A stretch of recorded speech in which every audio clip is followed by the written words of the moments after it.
Okay guys, welcome back. In today's tutorial we're going to learn how to check our block list on Telegram. So let's dive in. Open your Telegram.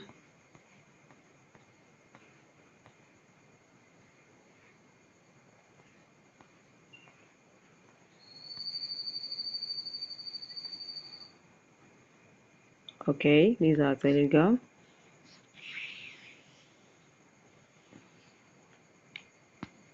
Click on this menu. This menu button, then come here and click on settings, then click on privacy and security. Then you see block users. I have just one person here that I've blocked. So if you have blocked more than one person, you're going to see all the list of those that you have blocked here. It's very easy and simple. If you found this video helpful, do not forget, click the like button, share and comment for our next video.